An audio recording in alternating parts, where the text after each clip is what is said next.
Du coup, on a travaillé sur la conception et la production de ressources. La première question, c'était comment concevoir et produire un réseau. Donc, on s'était dit qu'il fallait commencer par définir une vision et des objectifs qui soient partagés par l'ensemble du réseau, définir qui fait quoi, créer et animer une communauté, échanger sur les pratiques dans le cadre de cette communauté et cartographier le réseau actuel.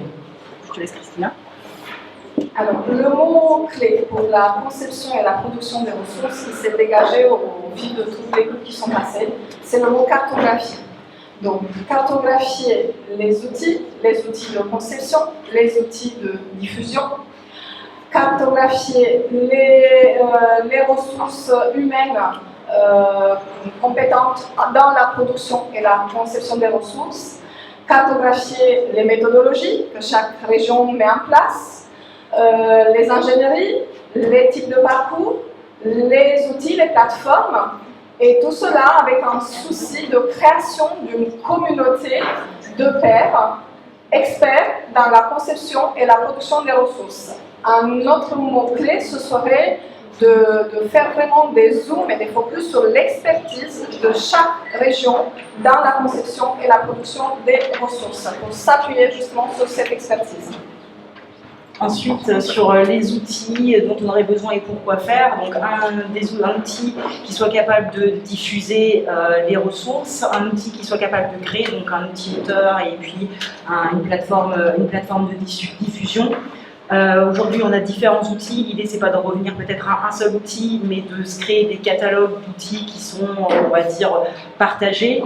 Une accessibilité aussi facilitée à l'utilisation de ces outils, qu'un formateur qui veuille utiliser un outil auteur, il n'est pas à attendre un an pour avoir une licence pour pouvoir l'utiliser notamment. Dans les outils, il y a aussi des tests de mesure de satisfaction auxquels il faut penser. Idéalement, cet outil de production aussi permet de prévisualiser ce que ça donne au final pour pouvoir y apporter des commentaires éventuels.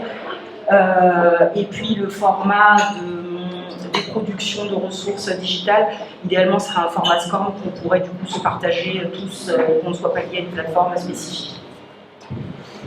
Un point de vigilance puisqu'on parle de la production des ressources sur les droits d'auteur, qui ont été évoqués par tous les groupes, et sur la permanente consultation, donc des projets en mode agile, de l'utilisateur final. Ne jamais perdre de vue notre utilisateur final qui est l'apprenant, et donc l'impliquer dès la conception des ressources pour tester et pour vérifier qu'on n'a pas produit quelque chose qui c'est pas pour lui.